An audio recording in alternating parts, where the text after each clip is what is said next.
Pastor Joe come up here. Man, Pastor Deb, you want to come up and announce that if you would, please? Pastor Deb has an announcement she'd like to make. For the ladies, if they could listen up. Hard enough to get to listen sometimes. Oh, Pastor Mike. Well, at Grace Fellowship in Morton, we're having a ladies' luncheon on Saturday, May 14th. From 11 to 2, it is at one of the ladies' homes, Gail Westbrook. It is in Pekin, here in Pekin, on 5 Cypress Point. And someone has already so graciously decided to provide the food. We're having the food catered in, so there is no cost. It's going to be time of food. We're going to have several different women that are going to be teaching. We're going to have teaching, food, teaching, and ministry. So we invite anyone that would like to join us. Like I said, it's from 11 to 2. I'm going to pass around a sign-up sheet because since it is being catered, we need to know who is going to be there as quickly as possible so they can prepare for that. But we would love for whoever would like to join us to be able to join us. We are really looking forward to it. It's the first time we've done this, and we're very excited because we want to see our women empowered to do the things that God has called them to do, and the theme is going to be serving God through the seasons of life. So what we've chosen is different women to minister at different times and that represent the different seasons of life. We have women with young children, we have from women with young children to grandmas. So we've got a little bit of everything, and we are very excited about it. So I'll start this over here, and when you're done, Danita, would you raise your hand? When this gets done, pass around, can somebody make sure that it gets to Danita? Thank you. Amen. Amen. Amen. Praise the Lord. What was that date again? May 14th. I don't listen. I don't know when I... Oh, I forgot one of the most important things. The men are serving us.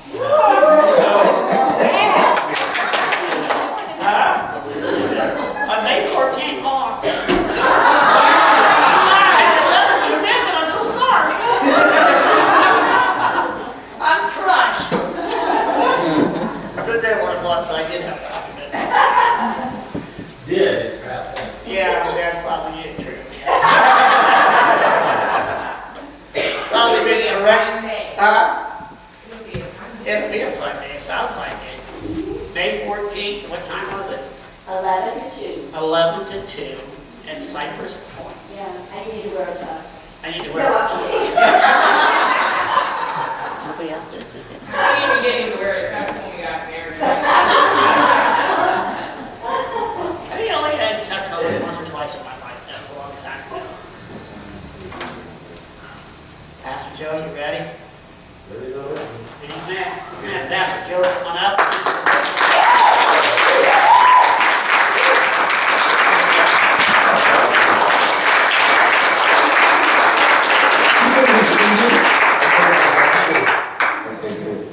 Have the traction on.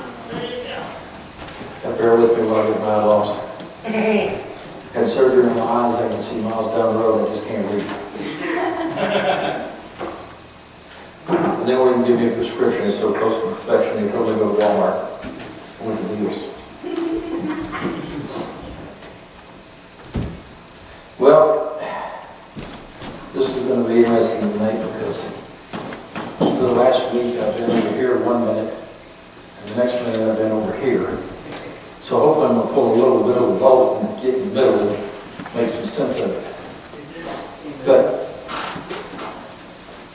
how many people remember Pastor Bob getting the word that this year was the year of quickening? How many remember Pastor Callahan got a similar word that it was the year of advance, acceleration? Pastor Jim got an increase. And they all really, they tie together. So tonight we're going to kind of look at how past victories can lead you into future victories. Because we're going to talk, the theme here, or the conference was the Spring Victory Assembly. So I thought we'd just kick it off tonight with a talk about victories. And the beauty of being the first one here is I get to set the bar, and I promise you every night it will get raised higher and higher and higher. Saturday night, if you've never seen these two tag team, you've got to be here. And then Pastor Jim's going to be here Sunday to, really take it to the higher level. But our past victories, we all know what happened to Pastor Bob when he went to Ghana. We won't get into details there. The devil tried to take him out, but he forgot he had a wife that was a prayer warrior and a good friend that was. And Pastor Lee took a yellow fever shot to go to Ghana. Went into a coma. They told his wife to go home and make preparations that there's nothing they could do. His internal organs were shutting down. But God, she went home, got hold of Pastor Callahan, they got praying. You know how those, isn't it great to be part of a body of Kentucky warriors that's taught us how to get in a prayer chain? That God can change things. And that was with Pastor Lee. Every time I look on Facebook, he's in the pulpit somewhere. The devil meant to take him out. All it did was speed him up. I think he's more aggressive now than he's ever been. Pastor Vince is sitting here tonight. Had a widowmaker heart attack. Should have been dead. 4 hours later, he's teasing the nurses. He's home in less than 24 hours, wasn't it? Amen. Praise God. That's God. Pastor Dina's mother. Now, I know that, I've been talking about pastors, but I know Pastor Dina feeds off of her mama. There's a bond there where mama's got a lot of influence in her. Amen. Look where she's sitting here now. Couldn't take her out. Amen. Carmen. You guys remember the singer Carmen? Just had a massive widowmaker. He's back on tour. Jesse DeVance this past year had to have open heart surgery. And my wife made a connection there, and I think there's something to it. Things are accelerating in the body of Christ, but they're accelerating in the world too. If you don't believe it, in the last 7 years, one thing we've accomplished, we don't know what bathroom to go to. You don't think things aren't accelerating in the world? Satan is attacking the heart of the church. He's going after the pastors. But it's not working because we're seeing victory after victory after victory. We've seen a victory in the last 2 years here in your own church. Pastor Mike was blessed with a lovely, wonderful wife. That's a miracle in itself. The parable parting the Red Sea.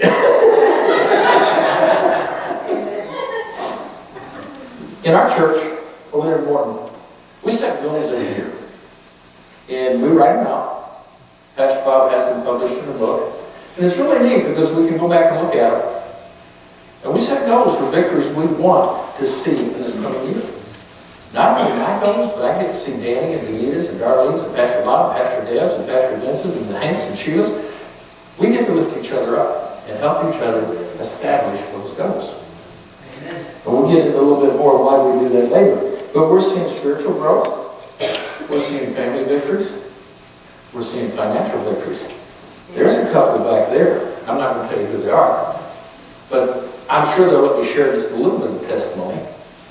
In the last year and a half, I've seen this couple sell their house and get more than what they were asking for because God bless them. I seen him lose his job. And before he could get out and start looking for a job, people were calling him, offering him better jobs than he had. So we're seeing victories in the body of the church. In the Old Testament, y'all remember Joseph? I was named after him.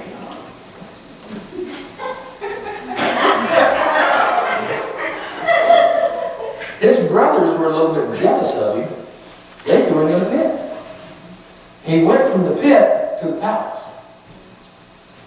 And in doing so, his brothers ended up bowing down to him, and he saved the nation. What was meant for evil, God turned it around. How about Moses? He went from the basket in the creek to the palace to run it for his life and coming back and leading children on Israel. Spent 40 years with them. They were complaining the whole time. But God blessed him. Daniel. They threw him in, what was it, the fire? What does the scripture say? The fire was so hot that when the guards opened the door, they fell over dead from it? I'm still trying to figure out if they fell over dead. How did they get him in the fire? Did he just walk in there or what? But he came back out, he wasn't even scorched. And then there was Joshua. And tonight, we're going to take a little bit of a look at Joshua and his fight of faith where Jericho was overthrown. It was a well-rounded faith. It was the kind of faith that we got to have. If we're going to be victorious, we need to have a faith like Joshua. And there were some key things that happened in there that I want to share with you. Go to Joshua chapter 1, verse 3.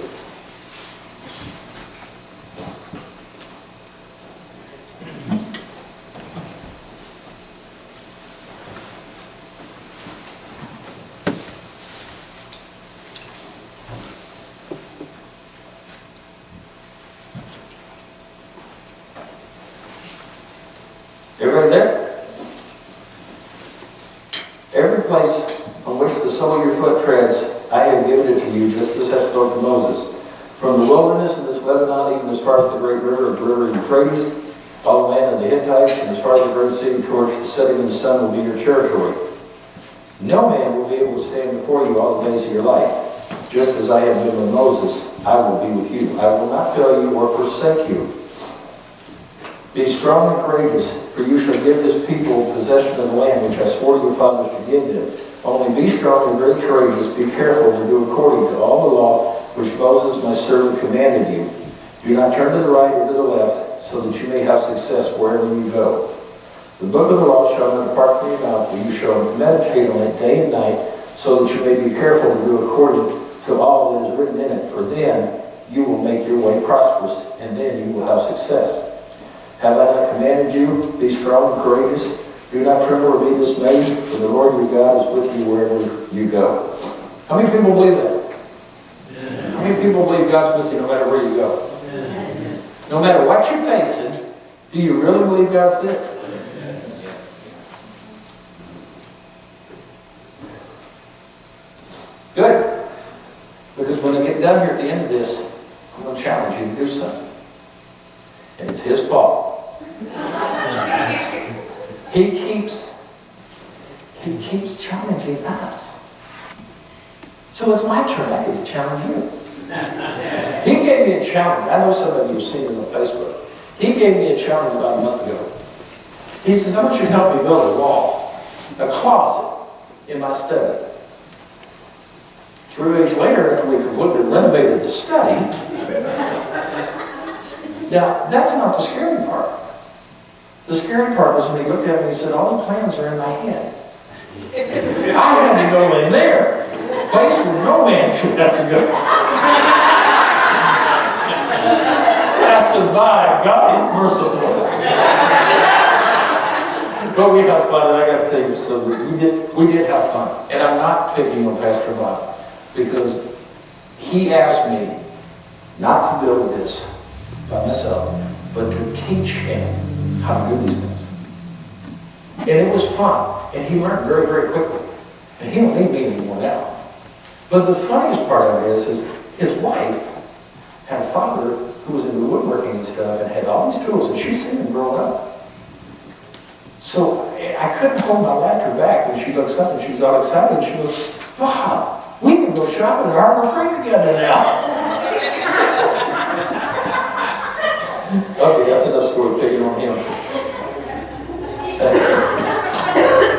But notice the key part I wanted to mention there was be strong and courageous. Do not tremble or be dismayed. For the Lord God is with you wherever you go. Pastor Dina, I gave her, she knew the song, and I had a CD, I gave it to her. Mike Atkins, there's a song in there. Don't give up on the brink of a miracle. I wonder how many times we've had to face something, and God didn't respond the way that we wanted him to, or as fast as we wanted him to. We got discouraged, and we stopped. Where we could have held on just one more day. Our miracle was there. Be strong. Be courageous. If you want to walk in victory, you can't give up. No matter what's facing you, you cannot give up. You know, if you're facing something that the doctor says is going to take your life, what's the worst thing it can do? Destroy your body? So you blink your eyes and you're in heaven. Where's the threat? Now, I don't want to die real quick. I can stay around some of my grandkids get married and stuff. But I'm just saying, if you think about it, where is the threat? Go to Joshua chapter 6, verse 2. And I'm going to try to get all you guys out of here. I know the kids got school tomorrow and everything, so I hope to get you out of here at least 11 o'clock. No, I'm not Pastor Mike. You're safe.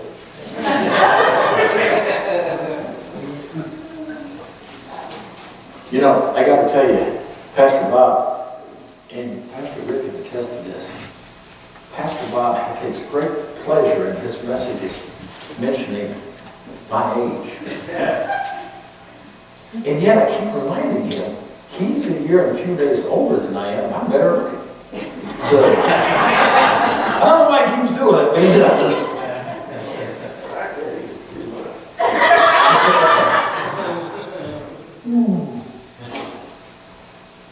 Joshua chapter 6, verse 2, and the Lord said to Joshua, see, I have given Jericho into your hand, its king and the mighty men of valor. You know what? Joshua was standing there, and in full view of him, here is this fortress, these huge walls.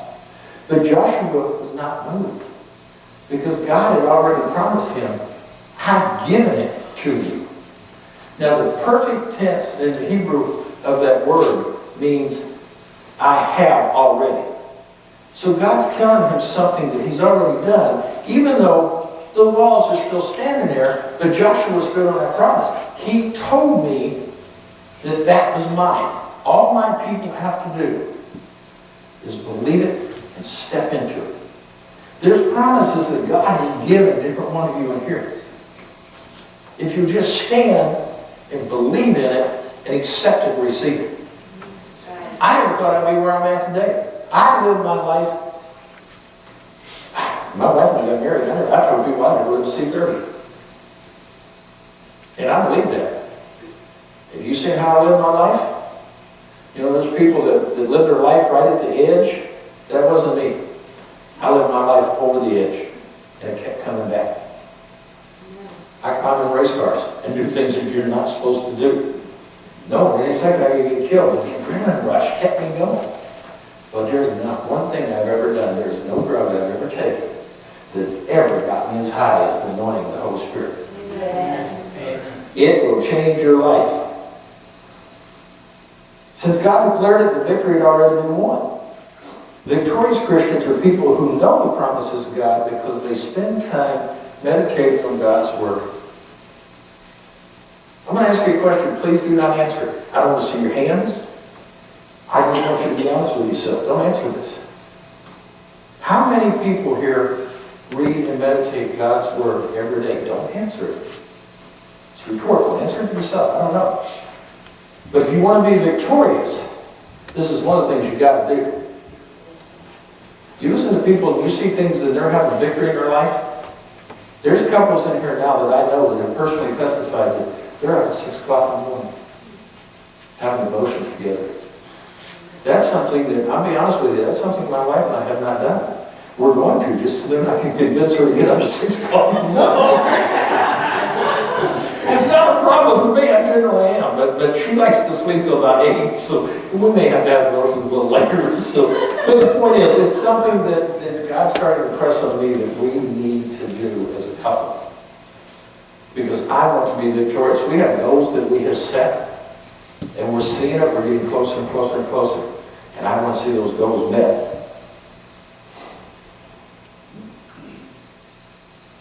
They believe the promises of God because they understand that the Word of God generates faith in your heart. What does Scripture say? Faith comes by hearing, hearing to the Word of God.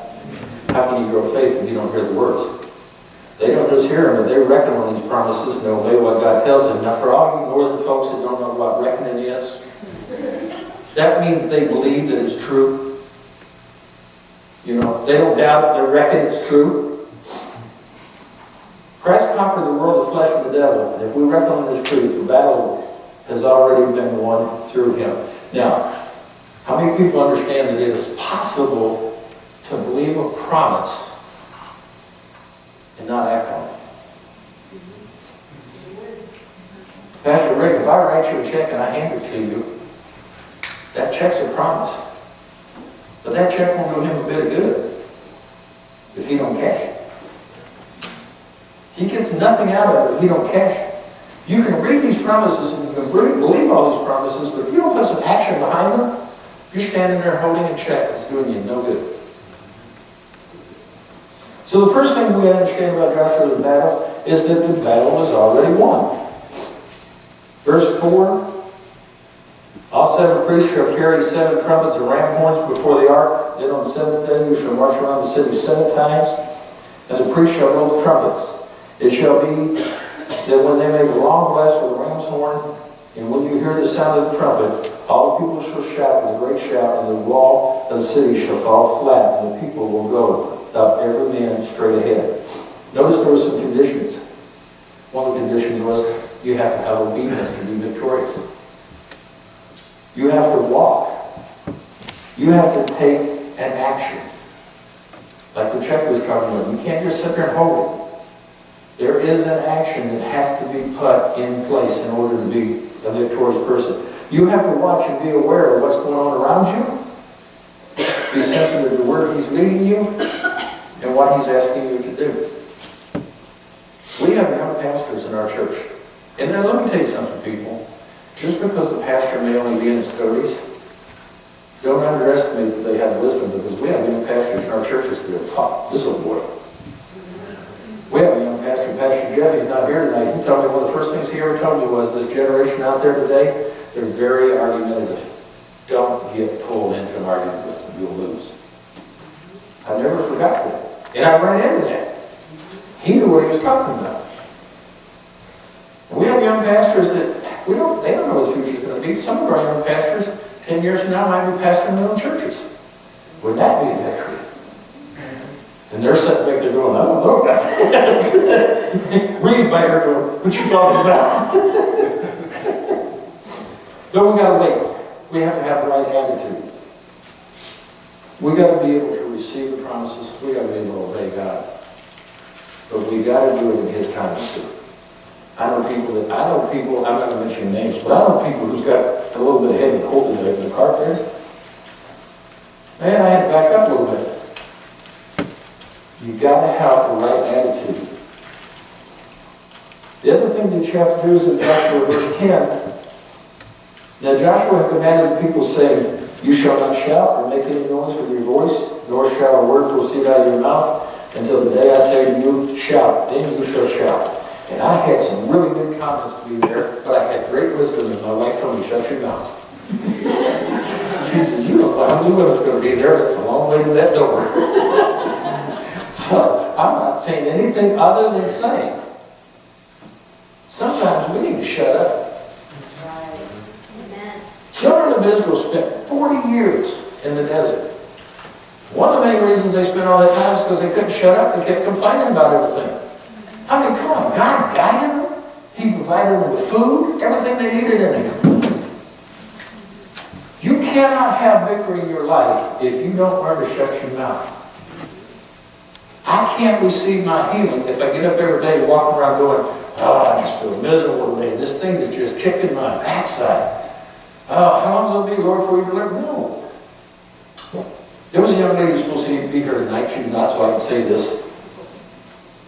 She had the right confession. She's a friend of ours, and she came to us and some other friends here a few weeks back. She had some health issues here. Could have been serious. This was her confession. I want you guys to stand in agreement and pray for me, because I've got to go through all these tests and everything, and just say these are the possibilities. But I received a word from God that He's got my back. I'm going to go through it, not to worry about it. He's got it covered. What a confession. Mama Word over here, woo-hoo. I learned from her, believe me. But you know what that struck me? You were the first one I thought of. I thought, man, you would be proud of her. She had the right confession. She didn't come in here going, oh, I got to have all these tests, and I may have this, and I may have that. She come in there and said, oh, I received the word from God. I'm going through this. I'm not staying here. I'm going through it. But He's got my back. I'm already taking care of it. You understand? You getting that? You can't get a financial breakthrough if you're constantly complaining about being broke, busted, and disgusted. Now that don't mean you got to go out and try to buy a $500,000 home if you only got $10,000. But that don't mean you got to sit around and whine about what you don't have. Be content with what you got, and start confessing that God is bringing you more. And see, honey, I got out of it without saying it.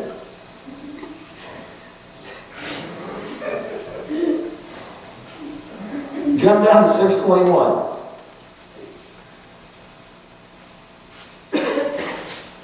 And they utterly destroyed all that was in the city, man and woman, young and old, ox and sheep and donkey, with the edge of the sword. Finally, God's purpose was to bless the nation of Israel and to use her to be a channel for blessing the world. But he knew that there could not be anything left from the old religion was there, because it was a religion of prostitution and child sacrifice. Sin is contagious. A little bit of a long way. He knew that. That had to be totally wiped out. In your life, if you want total victory, you can't stop halfway. You've got to go all the way. If you're struggling with alcoholism and you want to be delivered, you can't keep a bottle hid somewhere just in case. If you're struggling with pornography, you can't keep a Playboy between the mattresses. You're not going to be delivered because you're not letting go. You're still holding on to that sin.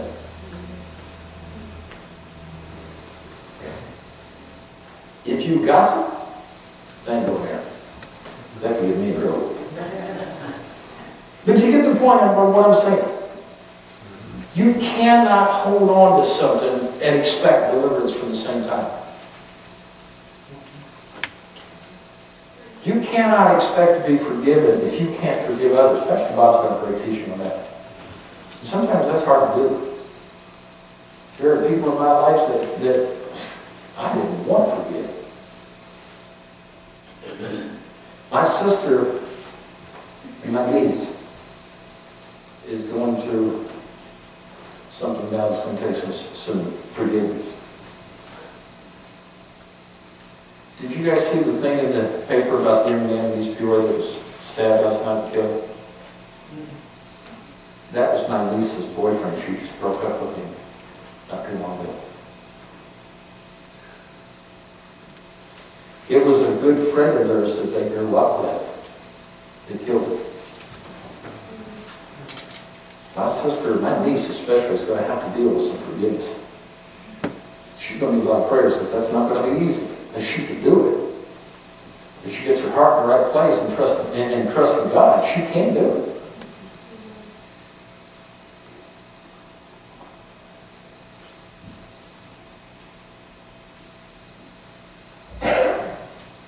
Another thing we want to look at as victory is what looks like to be defeat can be victory. Remember Joseph? His brothers thought they had him. You gotta wonder what Joseph thought. All the things that he went through. I mean, from being thrown in the pit, being sold into slavery, being in the mansion, being in the prison, you gotta wonder what was going through his head. But he never lost sight of the fact that God had given him a vision of what he would be. He hung on to that. And that's something you and I got to do too. We got to understand. If we're wrong by a fellow brother or sister, you got to totally forgive them. Pastor Mike, I told Pastor Bob last week we was working on a house. This is embarrassing to say. But Pastor Mike, I understand. So would a lot of you. That out there does not scare me. There is nothing out there that really scares me. This scares me. I have dealt with more persecution, more hurt, more backstabbing from so-called brothers and sisters in the church than anywhere. And that's a shame. And it happens. And when it does, you've got to be willing to forgive them. And that's not always easy. Pastor Bob, I'm not going to get into it. Pastor Rick was supposed to preach here a couple of weeks ago. And he got up there and God changed the direction that he was going. And it's on the TV, on the YouTube. The message was called Church Heritage. And he went back and discussed things that Him and Pastor Bob have been on through. You ever hear Pastor Bob's testimony? God gave him a vision for what we're doing today 30 years ago. And the devil tried to kill that. I'm not going to go, you don't need to know names or anything else. Just let me say this. Somebody within the body of Christ wronged him. And Satan used that and tried to take him out. And he went through 11 hell. But he didn't give up. Which is why he started fulfilling the vision. Satan tried to kill him and bound him. He didn't give up to India. And look where he's at now. And for those that don't know it, Pastor Bob is a pastor's pastor. He raises up pastors to launch them out. And Pastor Rick, if I can repeat this right, correct me if I'm wrong, if all the people that have come and gone under his ministry in the last 30 years were here today, we could not contain them here. Keep that thought in mind, remember, because the challenge is going to come back to that. If you're going to walk in total victory, you must forgive yourself. And that, my friends, is the hardest forgiveness you'll ever face. There are things that I did in my life. I'm going to tell you something from personal experience. You will never be happy and you will never be victorious until you can look in the mirror and like the person that's staring back at you. Until you accept who you are, what you've done, and accept the fact that everything you've done, God has forgiven it and forgotten it. When you can look in that mirror and say, I really like that guy. You must forgive yourself. It's not an option. If you want to be victorious, it has to be done. Okay. I don't know what that was, but... Just say excuse me.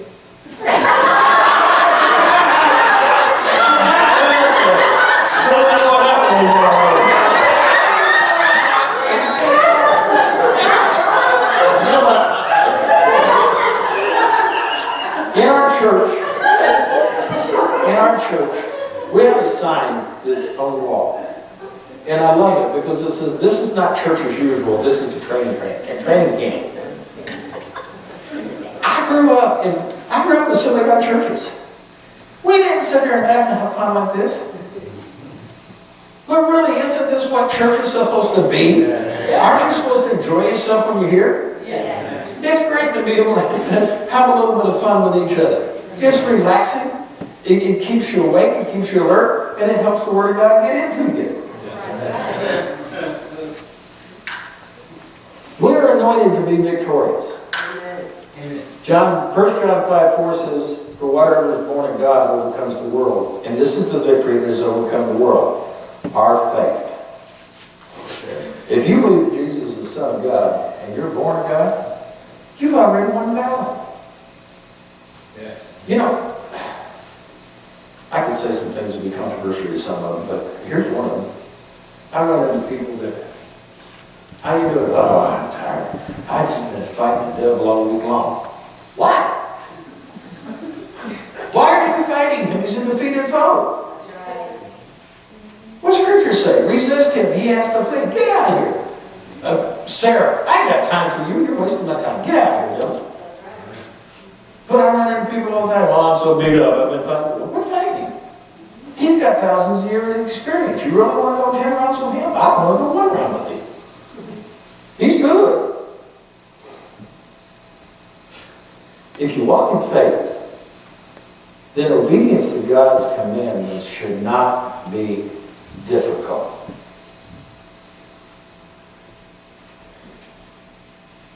One of the big things that, and I was telling Pastor Bob this the other day, one of the big things that happened when I got connected with Grace Ministries, it used to be a struggle. To get out of bed and go to church, it took a conscious effort on my part to actually do that.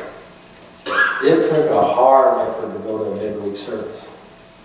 But when I got connected with Grace Ministries and I started learning really how to walk in faith and stuff, I don't think about it anymore. I get up on Sunday morning and it's just habit for me. It's what I want to do. The desires of my heart greatly have changed. I mean, there's times when we can't do it all the time, but there's times on Sunday night we come down here and visit you guys. Just because it's fun, I enjoy it. There's other churches I'm going to order to look at Pastor Tim's once in a while. But I went from it being very difficult to assemble myself together to, I can't wait. I mean, there's times when things come up that I can't be there, and I miss it. But the difficulty has been removed. Now I want to. I enjoy it. I desire to be. Now we've talked about past victories. Now we're going to go to future victories. We're going to do a little flip-flop here. We're going to come back in 2016. And we're going to pick on Pastor Bob for a minute again. First off, understand something. We've seen great victories. I want to see little victories. And I'll explain that here in just a second. But the first thing we got to do is we have to understand we're one team. I'm Pastor Joe. This is Pastor Mike. This is Pastor Rick. This is Pastor Dave, Pastor Bob. Here's Pastor Aaron and Bree back there. Pastor Danny and Danita. Before long, we'll start calling her Pastor. There's Pastor Vance. There's Pastor Dina. We are one body. We are one team. We serve one man. That's the first thing we've got to do, is get that through our heads, that there is no competition. We serve one man. Anytime Pastor Bob has a victory in his life, I have a victory. Pastor Mike has a victory. You have a victory. Because we serve one man, and that victory is his. Pastor Bob takes great fun in teasing me because he was in the Army. I'm sorry. I was in the Navy. And he likes to point out that he didn't know what we did in the Navy. And I have to remind you that if it wasn't for us, they wouldn't be here. Because every time the Army would go in the jungles and get themselves in trouble, they'd call us to bail them out so they could get back home. And after we bailed them out and got them back home, they'd call the Air Force to come in with a heavy behind us and just wipe everything out. But the bottom line is this. It didn't matter if we were in the Army, the Navy, the Air Force, the Marines. No, maybe the Air Force. We all worked for one man who was called Commander-in-Chief. He was President of the United States. And, well, maybe not so much right now, but when we were in there, we had a Commander-in-Chief that it was an honor to serve for that man. So when he had a victory in the Army, the Navy, the Marines, the Air Force had a victory. Because it was a victory for this nation. When Pastor Mike has a victory, we all have a victory because it's a victory for God's nation. That's where the little victories are going to come in. This is where I'm going to start to challenge you a little bit.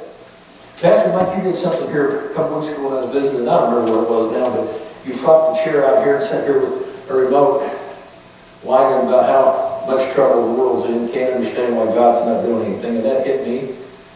That hit me. I understood that. That's the church. And that's what you said. This is the church. I don't understand. Turn the channel. Oh, man, there's another message. I don't understand what's going on. God's got to do something. Let me tell you something. I could open doors right now and I could yell at the top of my lungs and say, hey, we're talking about Jesus. Come on in. Chances are one person will walk through there. You know why? God never told the world to go to the church. He told the church to go to the world. Amen. We got it backwards. And we've had it backwards for a long time. We've been so busy and so worried about building numbers. And it's never been about the world going to the church. It's been about us taking it to the streets.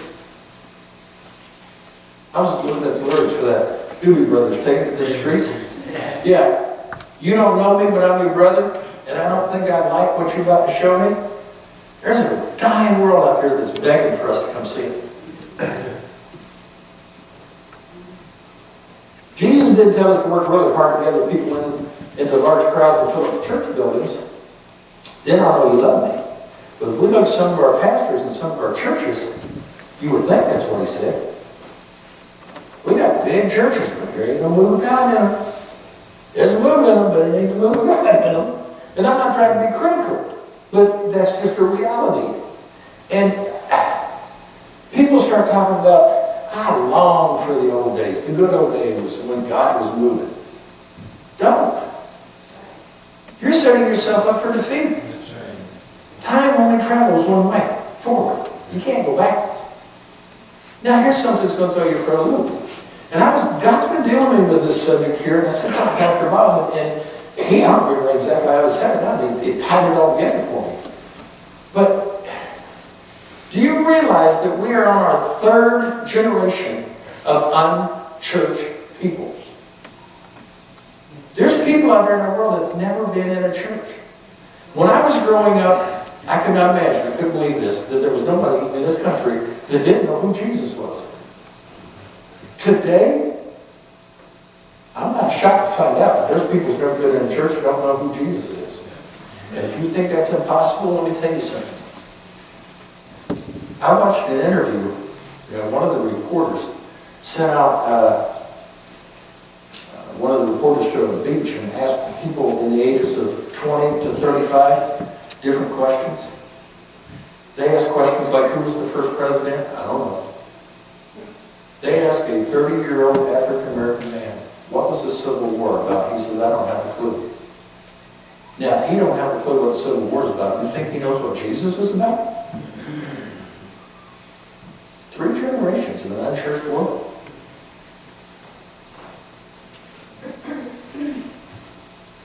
We need to emphasize what Jesus and the disciples did. He told us to ask the Lord of the harvest, therefore to send out workers into the harvest field. See, it's not about numbers.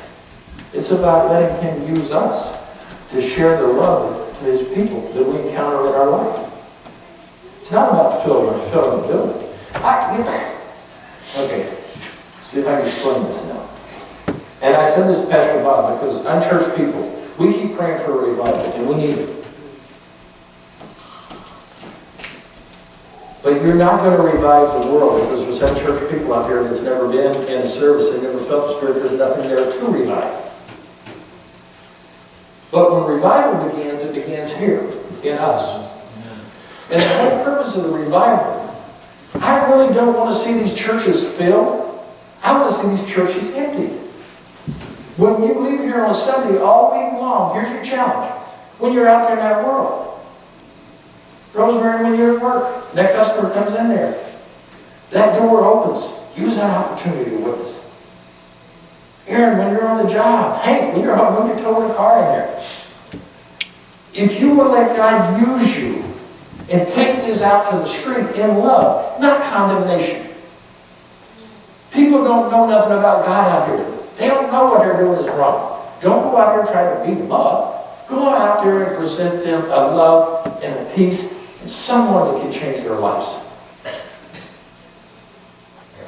And you'd be surprised how the opportunities. I heard a man one day, I don't recommend this, but I heard a man one day using the Lord's name in vain. He was working on a car and I was walking by and he blanked, and I just stopped, turned around, looked at him, and I says, I don't think he had anything to do with it. He looks at me and goes, huh? I said, God, I don't think he had anything to do with it. I'm pretty sure, man, it is. But he started laughing and the door flew open. And I got to stand there and talk with him about God. Now, here's something I want you to think about too. When you get out here, there's people who's going to laugh at you. There's people who insult you. They'll ridicule you. Not everybody's going to receive what you're going to say right then. But here's something that I honestly believe. That person that's standing there ridiculing you and making fun of you, inside their heart, they're screaming, don't let this offend you. Don't give up on me. I'm not ready today, but I need to know your Jesus. Don't let it offend you. Plant that seed. Because you know what? You may plant this. Rosemary, you may plant the seed. They may go into Kim's get her hair cut. Kim may add water. They may run into Pastor Bob. He may get the harvest. Doesn't matter who got the harvest. We all got a victory because we got a victory for one nation, God's nation. Right. But if we will get off our keisters, I'll explain to you northern folks what that is. You said it. If we get off our keisters and get out there in the streets and start sharing this gospel with people, We're going to see the revival. The revival is going to break out in us. And it's going to generate a new move of God that these people's never seen, that they will come into the churches. Our churches are growing. But if we continue down a path of just staying here and doing nothing, that's not what God called us to do. He told us to go out, preach the gospel, make disciples.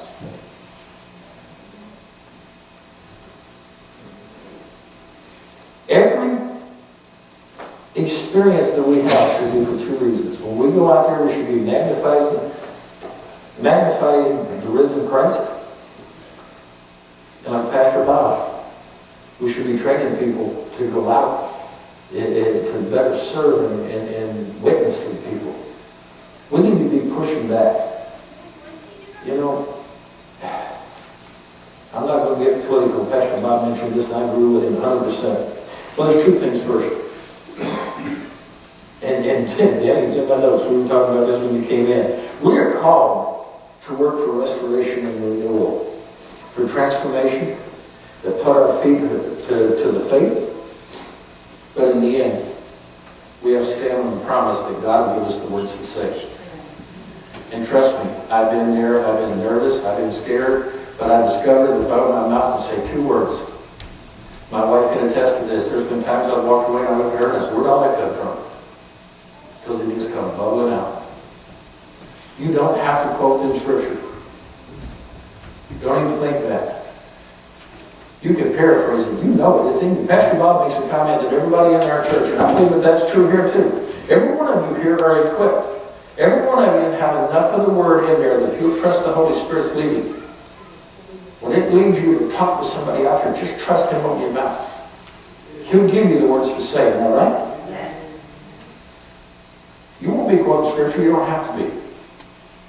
But He'll give you what you need to say if you just trust Him.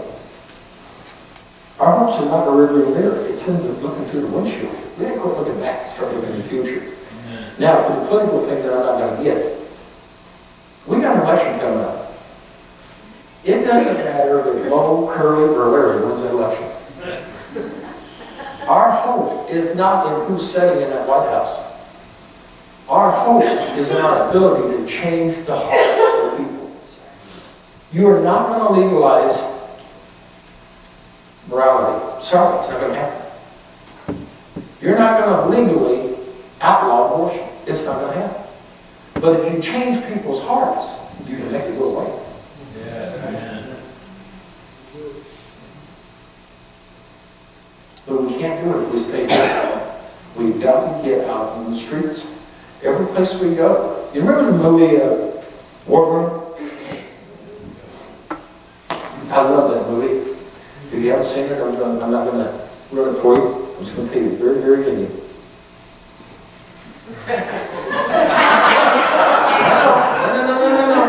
No, I'm not going to ruin it because there's only one line I want to use. There's a lady praying, Lord, send me another. That should be our prayer for when we leave the house. Send me just one today, Lord. Give me that one opportunity to be a vessel or witness for you. Send me one today, Lord. Let me tell you something else too. How many people we got in the business world here? I know you run it. How many people we got in the business world? Pastor Bob, you're in it. Pastor Bob probably attested this more than anybody. There's times when you go to talk to somebody, you ask them how they're doing, and they'll start to say something. Listen to the Holy Spirit, shut up, don't say nothing. Because if you just shut up and listen, you give them 2 minutes, and they'll start dumping out what's really bothering them. And boy, the door will fly wide open to witness them. Here's some other advice. I can't tell you how to do this. I'm going to tell you what works for me. Don't go out there and try to tell them what God can do for them. Tell them what God's done for you. Be the witness. So you know what? I've been down that road. I've been right where you were at.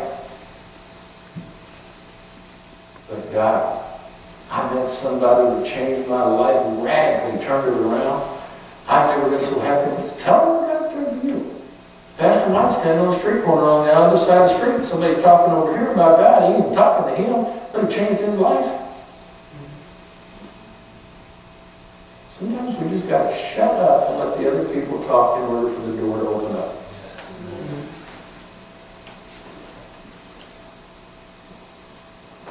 In closing, I just want to ask yourself these minor questions.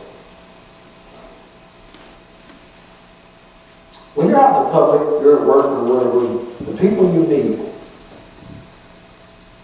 do they see Jesus in you? Is there something different about you that sparks their curiosity? Going, she's always happy. She's always got a smile. What is with her? She ain't normal. They said that about me all the time. You know.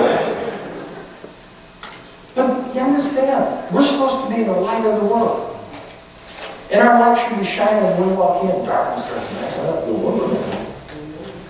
Jesse the Titus made a comment one day that he wanted to be the point when his feet hit the floor, the demons started screaming, oh, he's up. We laugh about that, but really, isn't that where we should be? Yes. We should be when we wake up and start moving, demons are start shaking, going, oh, that light's getting brighter. We got to hide in the day. So let me ask you this question, and I'll close with this. Are you ready to win a battle too for the commander-in-chief? Are you ready to take it to the streets? Remember, I got started, so the bar's going to get higher each night. You definitely want to be here. Pastor Tim's here tomorrow. For those of you who were here the last conference we had with Pastor Tim, that bar could go way up tomorrow. So, Pastor Bob, Pastor Mike, who? Yeah, the Thursday is Pastor Tom here. Friday is, who is here Friday? Oh, Pastor Mike's here Friday. You don't want to miss that. I pick on him, but I love the man. I love to hear him teach. He has a unique way of teaching that you can understand things. Saturday night, Pastor Bob and Pastor Deb are going to tag team. You don't want to miss that. And of course, you know, Sunday night we got Kentucky Jim Schreiner. And you don't want to miss that. Pastor Jim is all right. So that's it. Who wants to